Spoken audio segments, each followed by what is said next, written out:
What's up, everybody? Ben, Rocky Top Picker. This thing is so informal. I'm just going live. As you can read my tag down there, I am listing and just hanging out. So if you happen across this live, come on in, sit and chat with me for a while. I am currently listing some antique, vintage American Flyer train cars. And I've got a whole bunch of them, actually. I bought out a whole bulk buy of a train collection. And rather than listing these individually, taking up a lot of my valuable space in my eBay store, I'm going to lot these things up. I've got 6 of these that are identical, so we're going to put them together in a lot. So we're just going to chill out and hang out and go from there.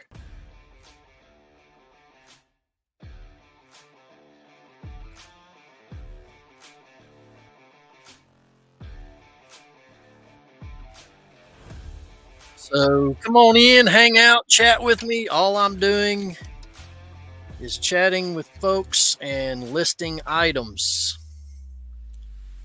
I don't even know what day it is. It's Wednesday. Yeah, it is Wednesday, right? But these are pretty cool. These are vintage American Flyer vintage antique train cars. Going to be listing these together in a lot because I've got 6 of them together.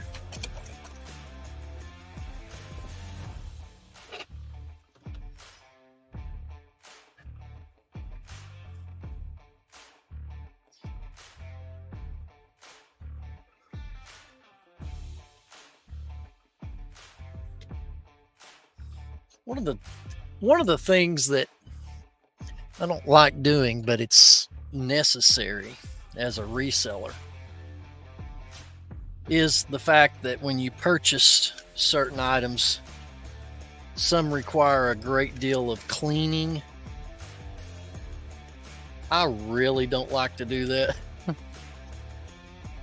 And I know some sellers that don't even clean their stuff. They just take it as is, photo it, and put it on in their stores. But you know, on occasion you run across some super dirty stuff that you've got to clean up. So that's what I'm getting into with these train cars. They're a little dusty and they're not in the best condition because, I mean, my gosh, these are from like the late 50s, early 60s, I would say. I've got to finish doing my research on them, so we'll look it up and see.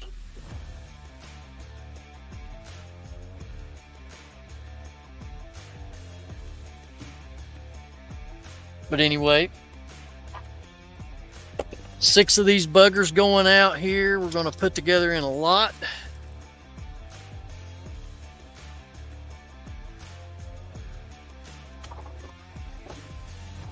And the thing is, they're not going to weigh that much, so.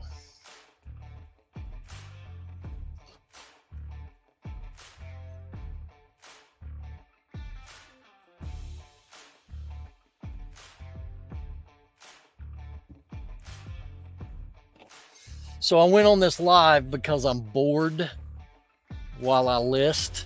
It is not my favorite thing to do. If you're a reseller, you know exactly what I'm talking about. So nothing formal, just hanging out, listing this stuff.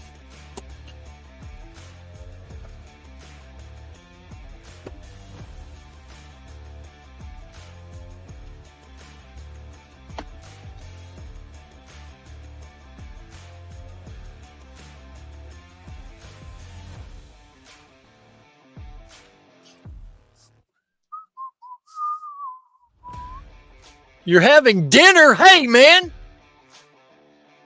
Why didn't you invite me? I'm hungry.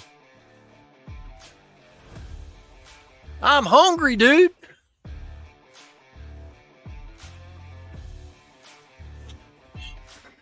I mean, shoot, man, I got to eat too, you know? I'm just messing with you, man. No, I am working. I'm just sitting here listings. All I'm doing. I've got these antique vintage train cars, and I've got 6 identical ones. So instead of listing them individually, I'm going to lot them up and sell them off in lots. So some train collector who might want to restore them or use them for parts, you know, they can do that. Because I've got I got 6 boxes of train cars, 6 big sled boxes. There's no way that I'm going to list those individually. Shepherd's pie. I've not had that in years, man. Years. That's what you eat in the wintertime. That and a bowl of chili and homemade potato soup. That right there is my Achilles heel. Homemade potato soup. Love that stuff.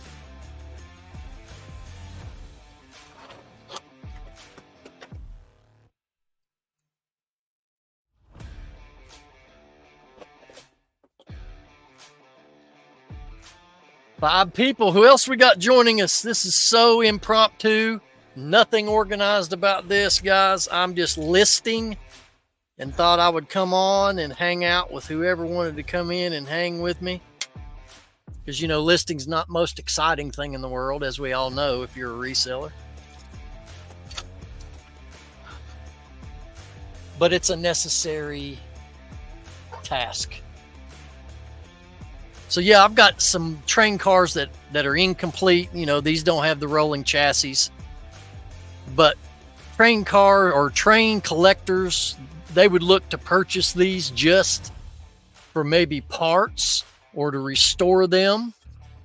So I still pulled the trigger on this massive Lionel train collection, even though a lot of this stuff is incomplete, for that fact that collectors that are serious, that take it seriously, they'll restore these, put rolling chassis on them, or they may just part it out, take things off of them that they need, whatever they want to do, create a junk train yard. I don't know, whatever fantasies train collectors dream up when they have a train collection.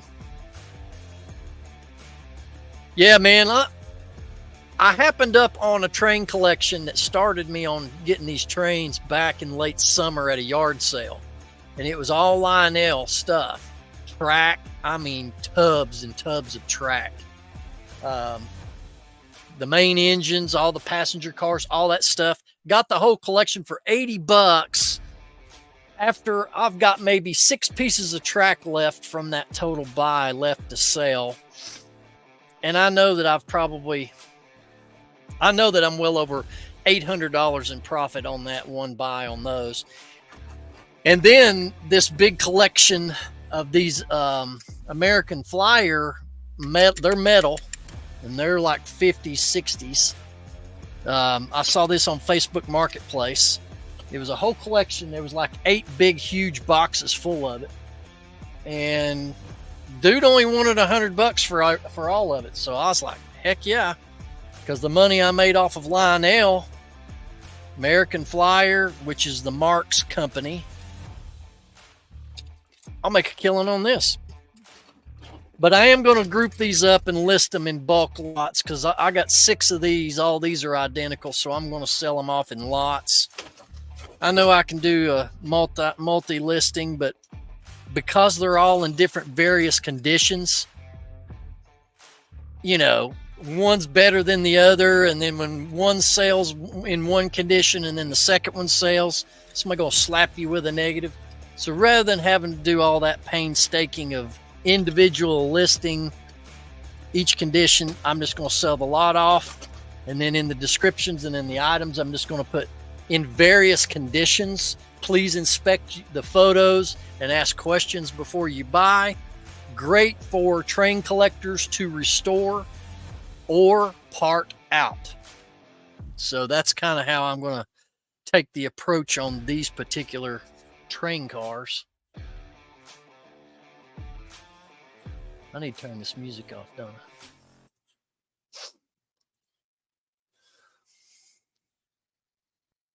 Yeah, lots of replacement pieces are always needed. Yeah. Yeah, they do have deep pockets. Absolutely. The train collectors, man, they take their hobby seriously, very seriously. So I just thought the safest thing to do in the fact that all these are in various conditions is to just, like I said, lot them up and put various condition. Each one has got various condition issues. So that's what I'm going to do. How's your sales? How's your sales?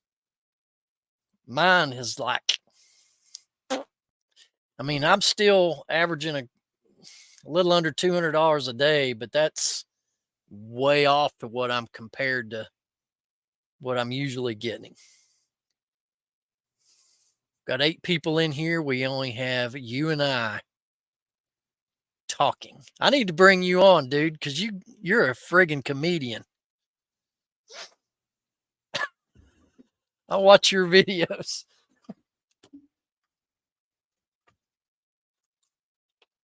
Oh yeah, Retro Wasteland, brand new. Haven't seen that name before. Welcome in. Made some good money off those trains. But I sold all the good ones separately and yeah. Well, that's a very good point. And as I was saying earlier, I guess before you came in, is that these are from like the late 50s, early 60s. And the conditions on these vary so greatly from car to car. And I've got 6 of these that are identical. So I'm just going to lot them up, list them as various conditions from piece to piece, restore, get good restoration projects or use for parts. So yeah, very good point. Had a lot of good luck. 2 today for $15. Wow, man. That sucks. Sucks. Man, when you have days like that, doesn't it just feel like it's just a punch in the gut? I mean, seriously. Sometimes you may even feel like your world's coming to an end because if you haven't made a sale, number one. Number two, if your sales are really, really low, it still feels the same way. It does for me anyway, when that happens. But yeah. So I'm just trying to get through the death pile. Where I live here in East Tennessee, spring will be rolling around here in about March. And I am trying to get rid of all this crap that I've got built up. Alex, the Beard King picker in the house. Retro had 2 sales today for 60 altogether. That's better than goose egg. Better than goose egg. I'd take that any day. One of the videos that I was watching, guys, I don't know if y'all watch John over on Flip It Ain't Easy, but he put it out yesterday, actually, where he was talking about the offsite promotion campaign and how that is in beta testing right now. Right now, when you promote an item, it's going to go out to Google and other places, as well as the eBay platform. But when that program comes out of beta, if you want your item seen in different places like Google and other platforms outside of eBay, you and I will have to pay up to have those ads for those items sent to those platforms. It's just going to be a natural progression. It's just the way it's going to go from here on out, unfortunately. And I know people are going to say that's just another money racket for eBay. I've heard that for I don't know how long. But the bottom line is this is 2024. And if you want to play this reselling game, especially on eBay, you got to pay to play. And that's going to be the new motto going forward is you got to pay to play on eBay. You know what? I should get that printed on a t-shirt. That'd be pretty good.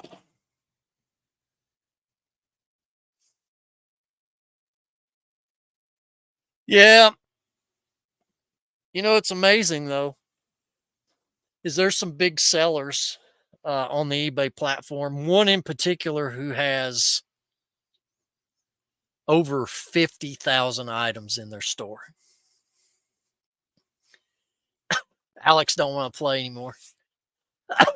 Yeah, come on, dude. I know better. Um, but they have over 50,000 items in their store and they've been going blank. Now, here's the question you have to, at least I ask myself this. If you have over 50,000 offerings in your store on eBay and you're selling nothing, what is really going on with a person's buying habits? And if it's not that, pricing, promoting, not promoting. I mean, think about it. Over 50,000 chances to make a sale and you sell nothing. That's scary.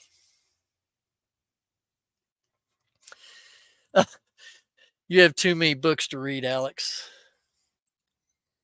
Oh, I get it. I get it. Size doesn't matter. I totally get that. I get it. But if you look at it like this, if you go fishing and you throw one line in the pond versus a guy next to you that's got 10 different poles in the pond, who's going to probably be the one to catch the most fish? The guy with the 10 poles. But if you have 50,000 opportunities to make a sale and you go a day without selling anything at all, that is scary. Oh, Alex is on a negative tear. He has been for a couple of days. Tell my wife that. Yeah. Yeah. But anyway, I'm not picking on any other reseller. I'm just making observations that, yeah, you're right. Size does not matter of your store. But I would hate to be the guy that's got that much money tied up in inventory and you are not moving it. I mean, technically, I remember days, guys, when eBay sales was like 50, 60 sales a day or more. And it was just habitual. But it's not been that way in a long time. So, anyway.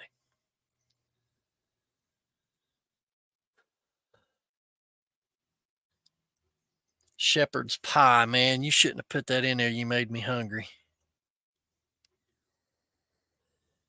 We got two Chris's in here. How am I going to distinguish the two? What's up, Chris 1, Chris 2?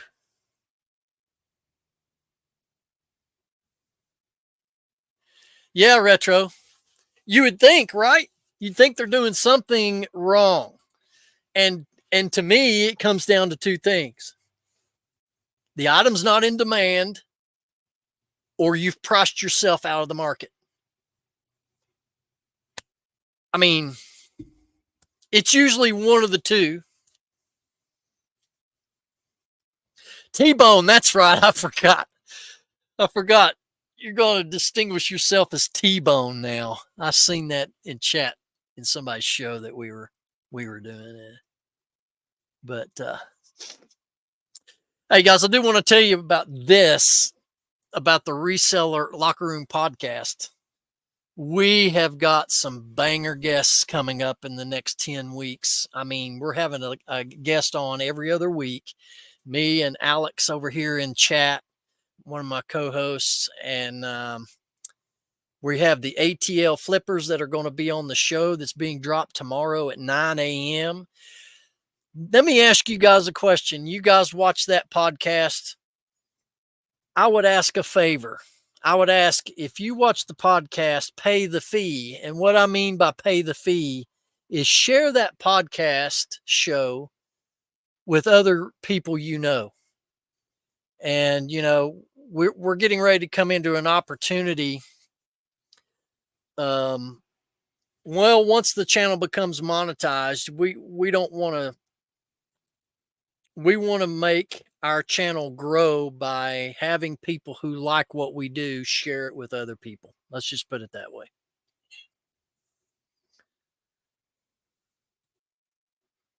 So pay the fee when you watch the podcast and share it with people you know. I would appreciate it. Alex would appreciate it. Biscuit Butt would appreciate it. Soda City would appreciate it very much.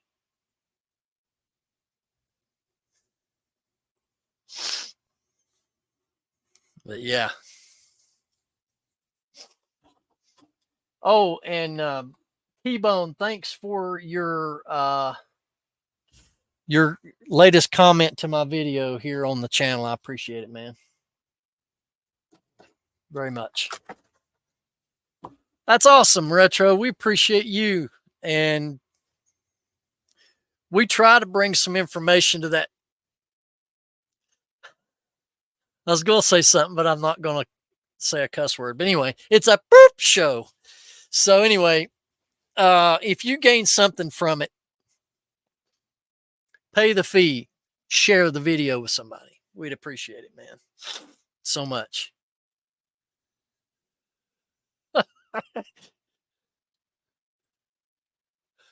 Yeah. What's funny about our pod is we're organized, but we're not, if that makes any sense. But I'm really excited about tomorrow's episode dropping with ATL Flippers. If you've not heard of these guys, it is Derek and Desiree, husband and wife. They're from Atlanta, Georgia. They specialize in buying storage lockers at auction. So there's a lot of interesting information that is contained in that episode dropping tomorrow that you might want to listen to if you're in the storage locker business. If you're thinking about getting into it this year, you want to watch that episode, man. But yeah, they're a lot of fun. Great couple. Very great.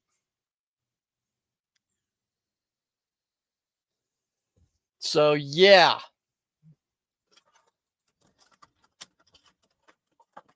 And in the midst of doing inventory reorganization, listing, I'm having to compile my crap for taxes.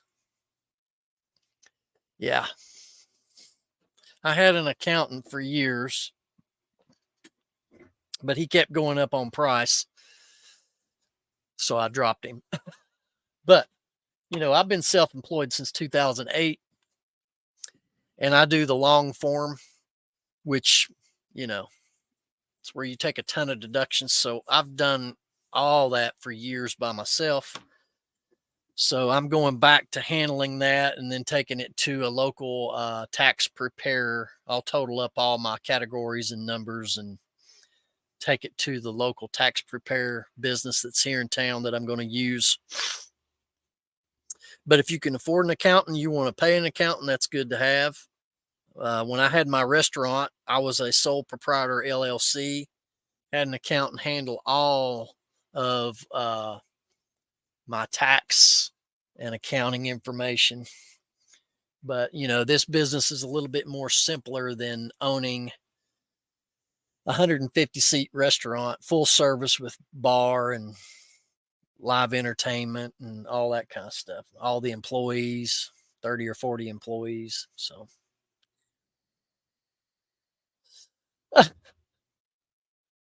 yeah. Locker room's a lot of fun. It's like watching a monkey in football. Yeah, I guess. I mean, but anyway, it's been called worse, I'm sure. So yeah, we plan on stepping up the game in 2024 over there in the locker room, and yeah, we're pretty excited about what's coming on that channel. But anyway,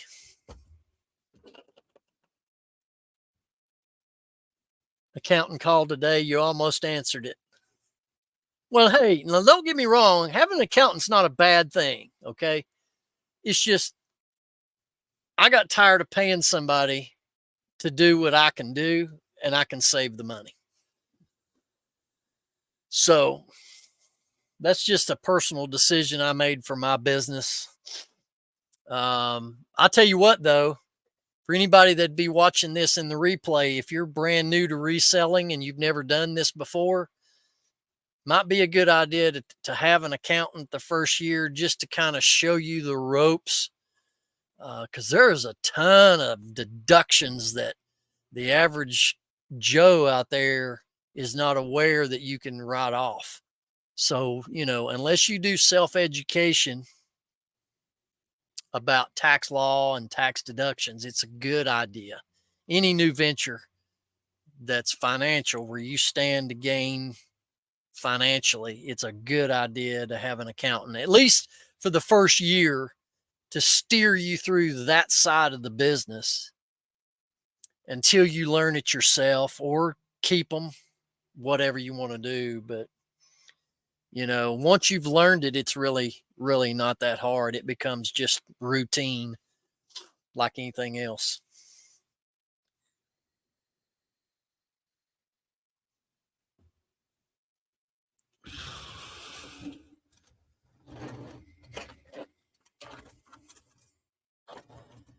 But anyway, shoot, Shane's head looks like a basketball. It is so perfectly round. And I shouldn't say that because he's not in here to defend himself.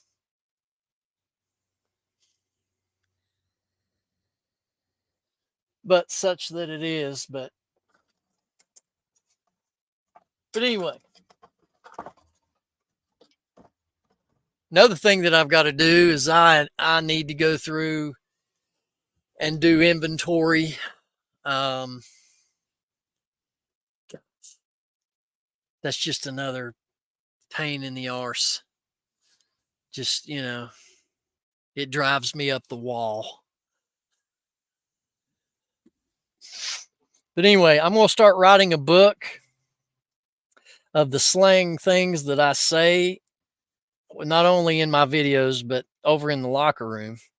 I want to write a definition book, because a lot of the guys, when I say stuff like that, they're lost. They're like, huh? And so I'm going to write a book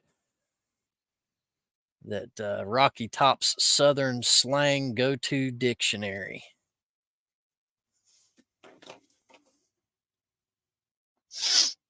Yeah, like a furry dodgeball.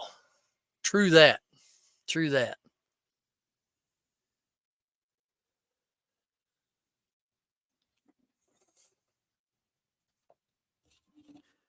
So anyway, the weekend is almost here. That's a good question. Well, I used to do inventory, and then I quit.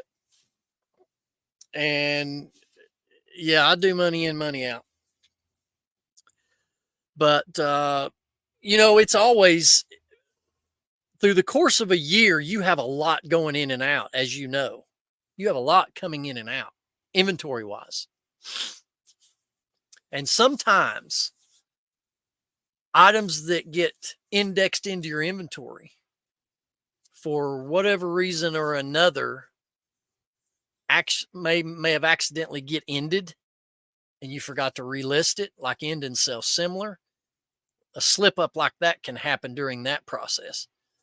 So what I've found in the past when doing inventory is I have uncovered quite a few items that are not listed in my store, but they're indexed in my inventory. So that's why, I think it's always good for that matter, to go through and find those items, if there are any, to kind of catch the things that fell through the cracks. Yeah, Excel's a good program to use. Yes, Retro. Thank you. This is an exact statement that I would say myself. Yes. And a lot of times when people ask how I'm doing, I say I'm finer than frog hair. And that's pretty fine, right? Because you can't see, not that all frogs have hair, but if they do, you can't see it. I'm just like, do I really have to explain this?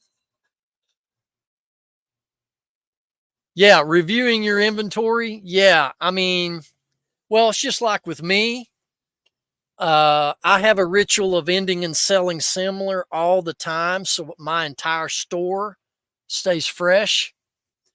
And I don't know if you've ever had this happen to you, but sometimes you have a duplicate listing. It's in there twice, or something accidentally gets ended but doesn't make it back live into your store. But that thing's sitting in your inventory, socked away somewhere that could possibly make you some money, but you're not aware of it. But if you go through and review your inventory, you can find those items. Yes, I have a box trailer sitting out here beside my building here. It's full.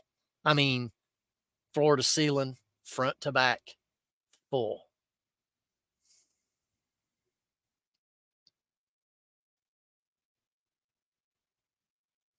Yeah, anyone else enter a cog in custom label, then export report to Excel, pretty much done at that point.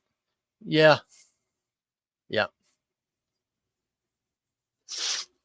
But sometimes things slip up, guys. I mean, just like what I was saying with duplicate listings, have you ever had that happen where you accidentally listed something twice and both of them sold? I mean, I don't know of anybody that hasn't had that happen to them at least once. Yeah.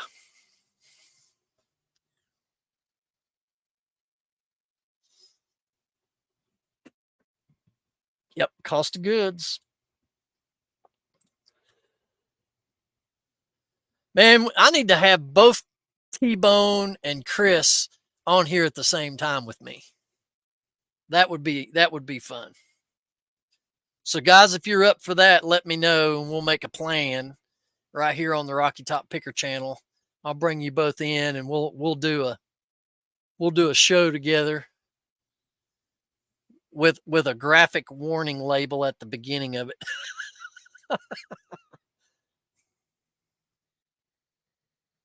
Got to put that viewer be advised, because some of the things and some of the stuff you guys say, we got to warn people ahead of time. We don't. It's kind of like Shane, the way he gets on a roll sometimes. Well, the good, great, and fabulous has joined us. How are you, Desiree? I hope your afternoon is going well. No, Chris, you don't know how to behave, brother. I've watched too many of your videos, dude. It's impossible. That ain't happening. Sorry, buddy. You're always cutting loose.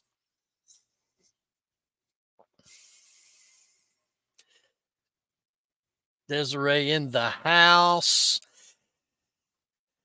Archie is J-Rod flew into Vegas again. Archie went to meet up with him today. Um, it must be nice if you want to go picking, just jump on a plane and go to whatever major city you want to go pick items.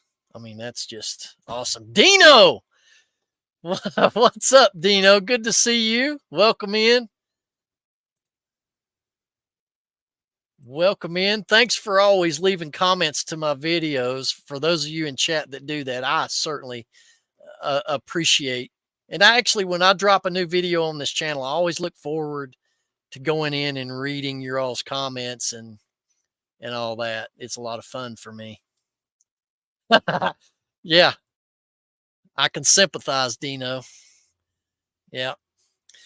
I've been listing and I've gotten bored and I thought, well, I'll just do a live and nothing formal. Y'all come in and hang out with me. It is colder than whiz where I am. Wind gusts have been horrible.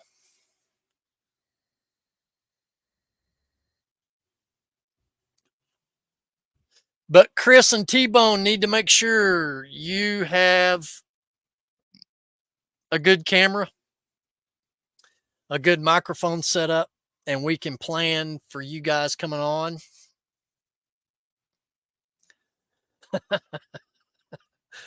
Like a kick in the face with a golf shoe.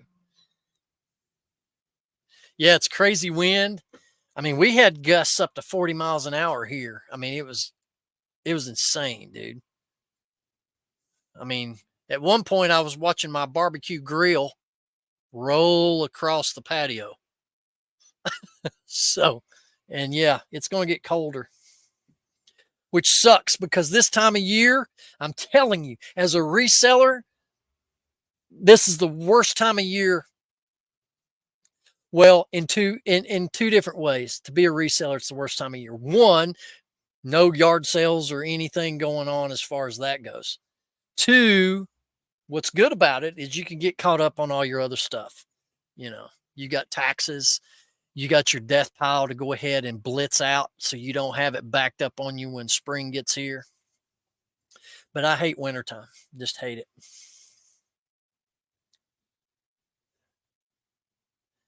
He has none of those things. Yeah. I used to have food trucks. You know, when I first went self-employed back in 2008, I was a mobile DJ and I had my own DJ company. I went and done corporate events, private events. One of my best events that I've ever done was a divorce party. This lady, she lived in a ritzy neighborhood, nice big house. She called me and said, "Yeah, I want to hire you for a party." And I said, "Sure. What kind of party is it?" "I am celebrating my divorce." And I went, "Okay, I'm down with that." And so, yeah, so I did the DJ thing from 2008 to 2012. And then I took over an existing wedding venue and I DJ'd and done all the weddings at my venue from 2012 to 2018. Then from 2018, I turned it into a restaurant. So, and then in between that, when I was doing just weddings as a DJ at my venue, of course, most weddings just happen on weekends. So through the week, I went and I custom built me a food trailer called the Shed Grub and Grill. I did hillbilly Philly steaks, um, all kinds of different stuff. And I had it built where I had a drive-through window on the backside. So even in the winter when the weather was bad or it was raining or snowing, I could still go set up in a parking lot and put out parking cones and create a drive-through lane. So we had a drive-through going on the backside. We had a walk-up window on the front. Also had a mobile hot dog cart, sold a lot of hot dogs off of that thing, made a lot of money off of that hot dog cart. Still wished I had it.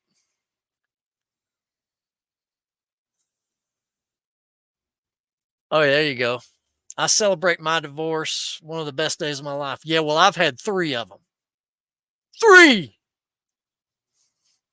Yep. Been single now for 2.5 years since the last one.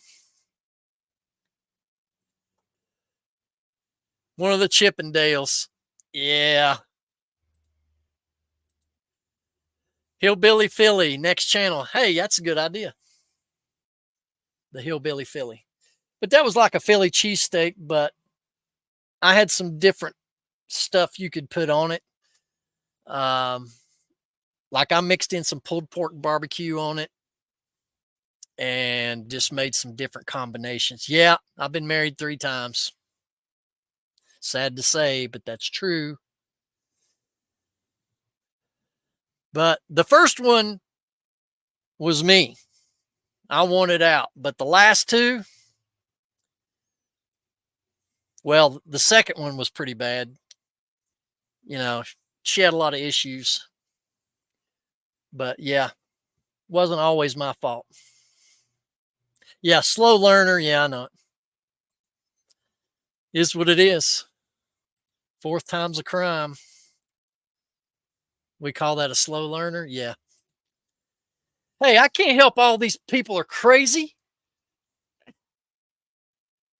doesn't say much for me because I must be a bad judgment of character, I guess. I don't know. But what's funny about, what's funny about dating and stuff is people put forth an image on the front end of the relationship when you're first getting to know them. And then after a while, it's hard for a person to continue the act of acting like someone they're not. So eventually all that comes to light. And there's where your problems begin. Yeah.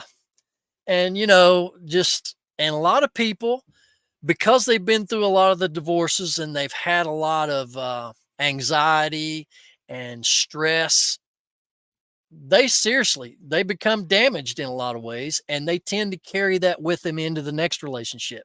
So it's just kind of like a repeating cycle, you know. Um, some people, they find it hard to trust another person again. There's all kinds of things, man. But anyway, this is not a relationship channel, and I am definitely not a therapist, and I'm definitely not giving any advice. I'm just stating some observations from me personally. Dr. Philly Billy, next podcast.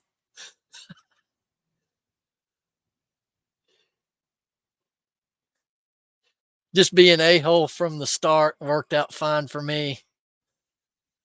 Then mix the alcohol. Yeah. Yeah. Dr. Jekyll, Mr. Hyde, Mrs. Hyde. Yeah. It's crazy. It happens that way. Everything usually starts out great. And then here you get a little time under your belt, you start noticing things. But either anyway, yeah, yeah, I am highly unqualified. Hey, I can teach you what not to do. I can definitely teach you that.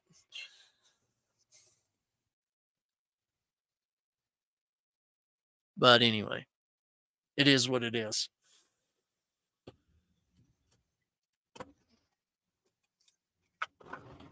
So I've got to get through all these trains.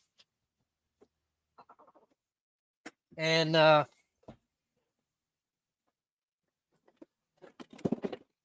you see all these sled boxes, or what I call sled boxes. I have 7 of these over there in the floor. So, and some of them are complete and some are not. So I just thought that look at that one. That's old. See that? This looks like what you carry big logs on, like a log flatbed. A lot of these cabooses that are the same. Whoever had his collection, he collected cabooses because they're identical. So I was thinking, maybe on some of these, if I can find multiples in good condition, then I'll do a multi quantity on it. But if they're in various condition, I'm just going to lot them up, blow them out, because I'm not a hoarder. I want to sell it and get rid of it. Just found another one of these, so now I've got 7 of them to go in a lot. But yeah, I've got a ton of these that I got to get to, and I just don't want to fill the store up with individual listings of the same thing. And congratulations, Dino. 30 years. Dude, that's kind of unheard of these days. I got to thinking I'm turning 51. 51 on the 17th of this month. And because of that, I realized a couple of days ago that I will never be able to celebrate a 50-year golden wedding anniversary. That'll be mathematically impossible for me. Yeah.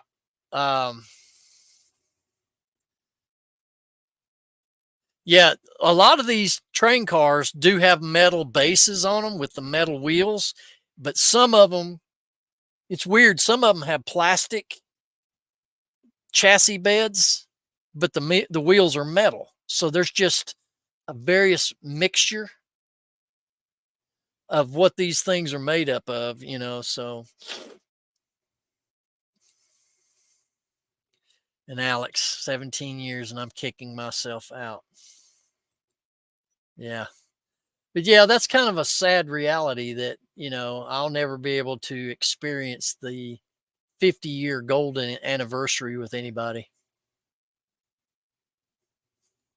unless I get married now and live to be 101, which is definitely not likely.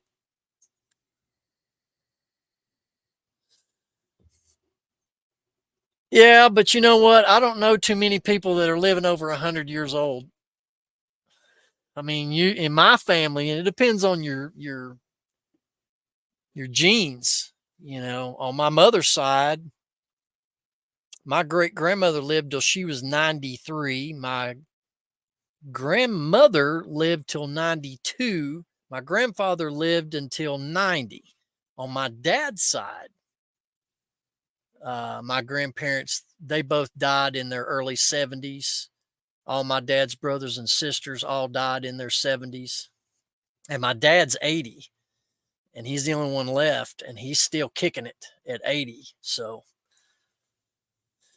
yeah, I'd love to have y'all here at Rocky Top headquarters for my 51st birthday.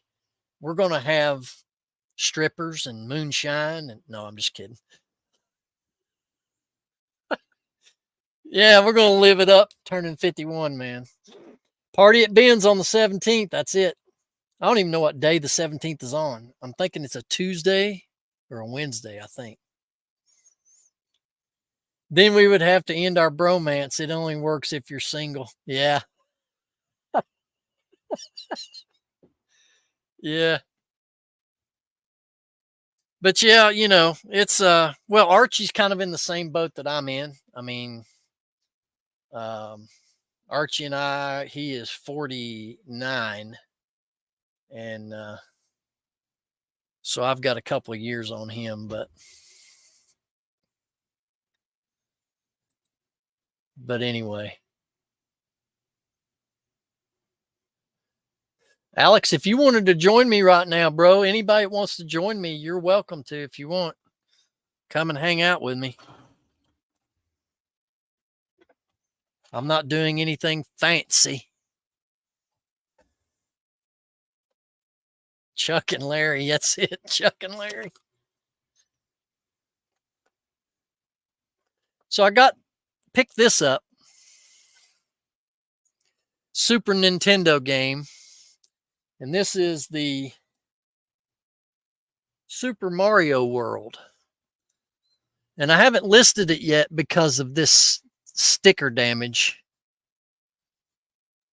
Because, you know, there's some real particular game collectors out there too that they're really particular on condition. But that's why I've not listed it, because of that. And I don't want it sitting around in my store. But I don't know what I'll end up doing with it. I don't have a Super Nintendo to even test it. So I don't know what you guys think about that.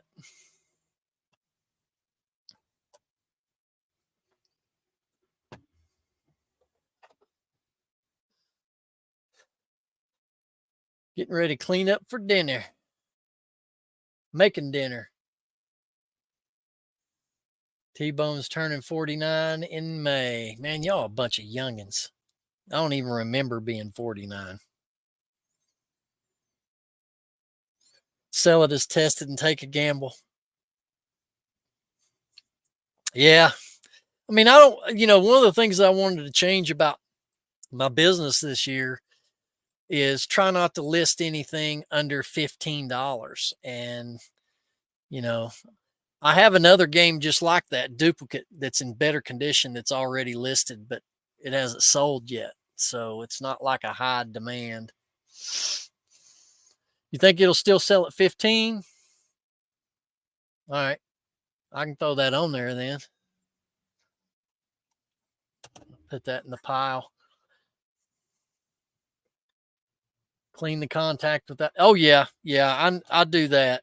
I do that much. Save it and bundle with a system. Yep.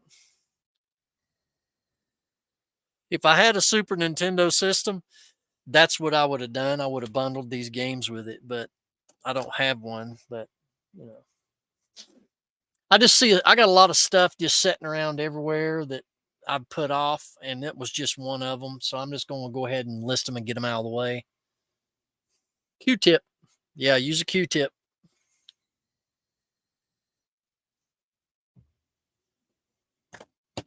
That's what we'll do on that.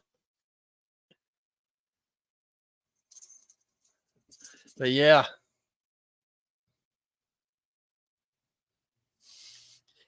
Well, I tell you what, I don't know if when you read your feedback, if that has ever fired you up before by what they've said. I got one today. It fired me up. It wasn't negative, but the comment was on and this was 4 pieces of Lionel train track, and they were 30 inches long. So, I bundled 4 sections together, bubble wrapped them, Frankenstein the box, shipped it off, and I do next day shipping. So the majority of my feedback always states, got the item quickly, it was shipped fast. That's why I do next day shipping. Anyway, they said the order arrived in a timely manner and the item was as described. But he left a neutral. And I'm like, dude. I mean, so I got so torqued up about it. I just pulled up the buyer, sent him a message, quoting him. I said, "Dear buyer, thank you for your recent purchase. Notice the feedback you left me." And I quoted him. Item arrived in a timely manner. Item was as described. So I'm curious as to why you left me a neutral and not a positive. They've yet to respond. Probably won't. But that's just, I don't know. I wish we could rate buyers. Used to, you could do that back in the old days. You could do that. You can't do that now. Better than a negative? Yeah, but neutral, I know it doesn't help either way, but eBay still has a metric in counting your neutrals, and it's not, you want positives. So in relation to your account health, do not think, guys, that it'll be okay for you to rack up a bunch of neutrals. It eventually is not if you get a lot of them. And I don't get a lot of neutrals, but this one today was just, got the item quick, item was described, neutral. Yeah, I try not to talk to the customer when I'm mad. You know what, dude? I have been so mad sometimes. If you go into your sales when you're pulling orders and you pull up the order to ship it, a lot of times there's a customer contact number in there. I have come this close, I don't know how many times, of picking up the phone and calling them and saying, "Look, man," but I abstained.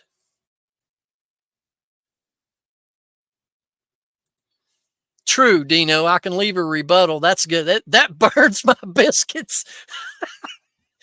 I'm stealing that, Retro. I am going to steal that to use when I'm talking to Archie. I'm going to steal it. That burns my biscuits. Archie, you burn my biscuits, boy. So you had three neutrals last quarter.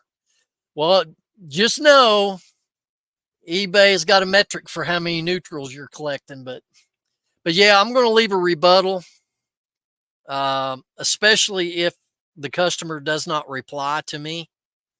I mean, anybody that reads the feedback is going to see, well, dude, this is positive. Why the heck did they leave him a neutral? I mean, because everything was positive. Yeah, we just keep going. The juice ain't worth the squeeze. I'm stealing that too. I'm stealing that one too, man.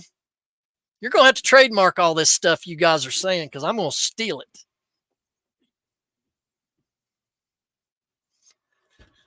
Yeah, don't call. Yeah, I know it because I would lose. I would lose it, dude. I mean, I could be professional. I mean, I would be if I ended up making a phone call to somebody, tell them who I am, thank them for their purchase. Just curious, man.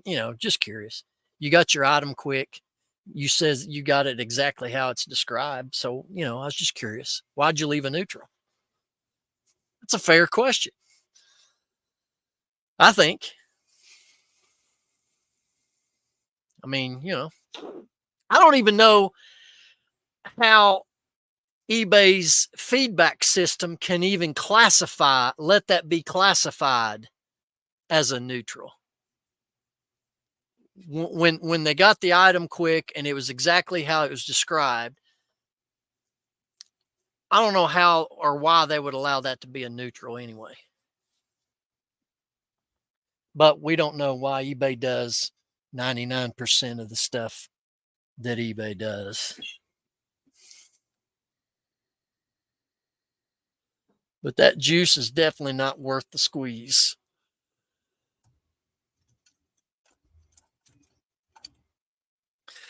So I started to go out to Goodwill today. Guys, I usually go 3 times a week.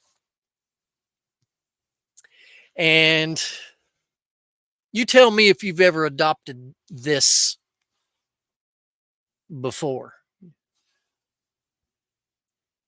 Do you gauge your sourcing or how much you buy in a week based on what your sales have been for that week? For instance, let's just say your sales have sucked all week, but you go out and you source, I don't know, $50 to $100 worth of inventory. Do you just do it anyway, even though the sales sucked? Or do you treat your business like what I said before? You have a great week of sales, then you go out and have a great week of sourcing to replenish that inventory. I know a lot of people who do it that way. If they have a slow week, they cut back on their sourcing.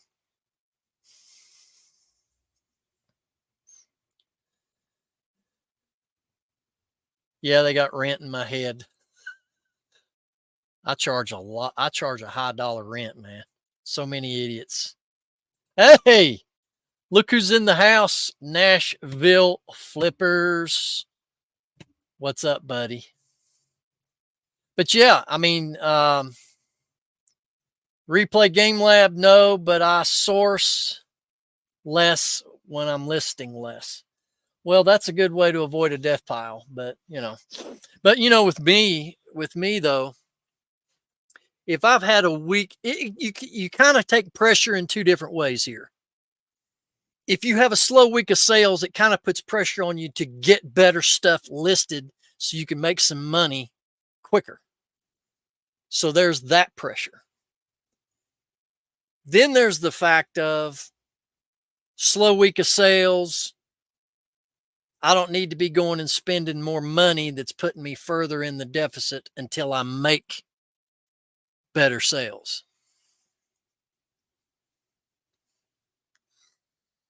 But yeah, never turn down a good deal. I mean, I don't. I mean, if I come across something good, whether I should buy it or not, I go ahead and get it because that's just future profit because, the money's made in the buy. So, Ray, dude, you got to tell me, brother. 2 answers. What do you think about Travis Henry saying his goodbyes and them firing our head coach? What? I'm telling you, at the end of every season, no matter what sport it is, people start losing their bloody minds. Absolutely.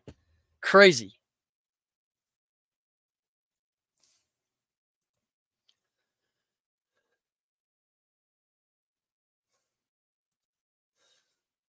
Smashville. Yeah. But you know what? College football's turning into a money racket too. Absolutely. This season was a joke. College football. I don't know if you who was a college football fan.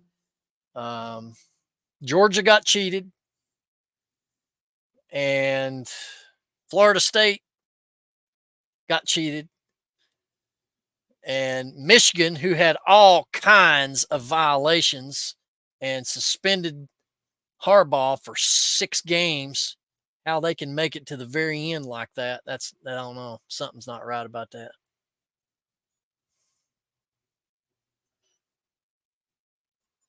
Soda City Live coming on soon. I thought he just does Mondays.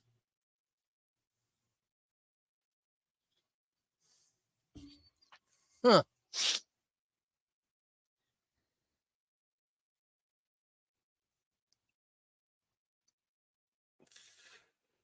Well, like Shane, I'm chasing watch hours. And yeah, retro. It is all a money racket. I am excited that they're redoing it. This coming season and this year we're going to a 12-team playoff. But to me, when that goes into effect, I think the bowl games become irrelevant. Yeah, I wished I could do college football though. That's one of my passions, and volunteers, dude. I mean, I look forward to the last week of August every year. You know, so I can't give it up. I just something about it. I just can't give it up. But here's some other big news. Nick Saban is retired. He is retiring. So he is no longer going to be the head coach of the Crimson Tide, which I kind of saw that coming, especially if they would have made it and won the national championship. He probably would have announced at the trophy ceremony that this was his last season. He's going out on top. But, the man is a tremendous coach. He's accomplished more in my generation era in this generation of college football than any other coach.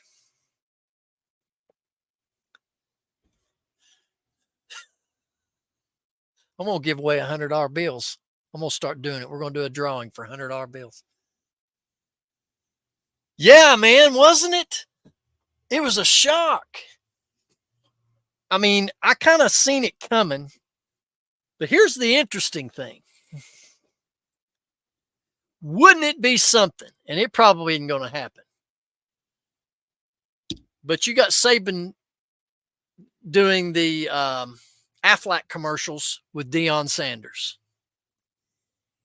And at the beginning of the season, Sanders done a lot of interviews about who's the best coach, and he says he is. And there was some references made throughout the season to going to a bigger conference.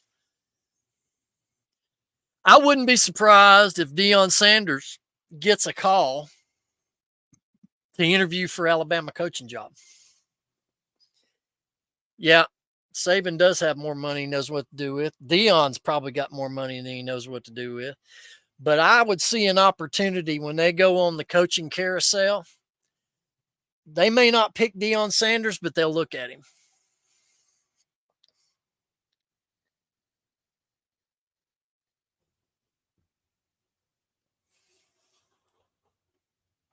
They will definitely look at him, I think. But anyway, it's all a farce, to be honest with you.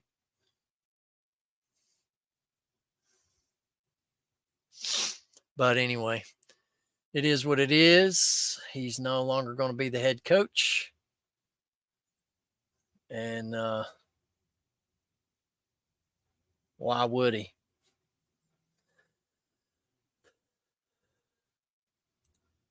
All right. Well, I guess I am going to click off. I appreciate all of you coming in and hanging out with me, even though we didn't talk a bunch about nothing, but it is what it is.